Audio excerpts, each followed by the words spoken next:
Hello friend, आइए आज हम हिंदी से कन्नड़ में आ ई लिखना सीखते हैं। तो जिस तरह से मैं लिख रही हूँ उस तरह से आप भी लिखें और 2-3 बार आप प्रैक्टिस करेंगे तो आपको आ जाएगा। तो ये हमने बनाया है आ, फिर दीर्घ स्वर आ यानी आ ई।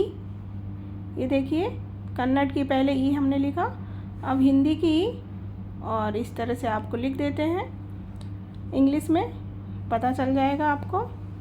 और ये दीर्घ स्वर ई है यानी बड़ी ई, बड़ी ई इस तरह से आपको बनाना है। ये आप इसको इंग्लिश में इस तरह से लगाते हैं। और ये ऊ,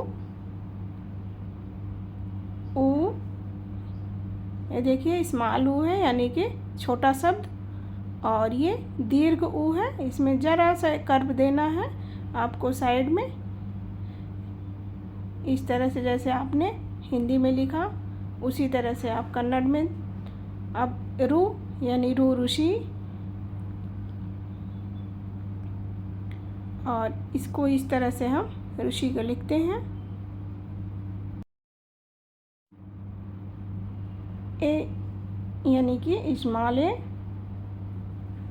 और ये दीर्घ स्वर ए।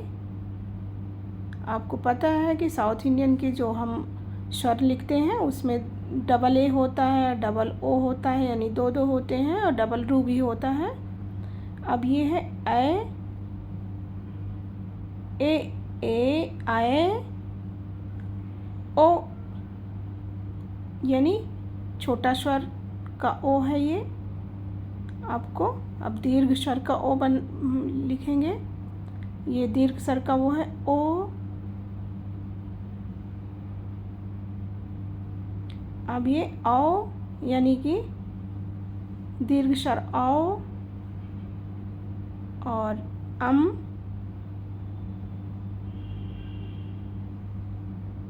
और इसमें आपको एक बिंदी लगानी पड़ेगी,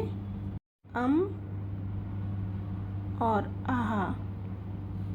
ये हो गए हिंदी और कन्नड़ के स्वर यानी आ ई।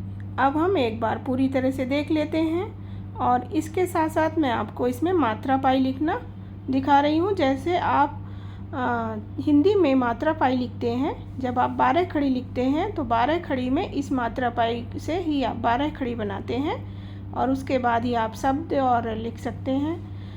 तो इस तरह से आपको मात्रा पाई, जैसे देखिए छोटा की मात्रा है वो बड़ा की मात्रा, छोटी की, बड़ी की, छोटा ऊ की, बड़ा ऊ की, रू, फिर ए आए ओ औ आहा। ये अम की और आहा की डबल बिंदी।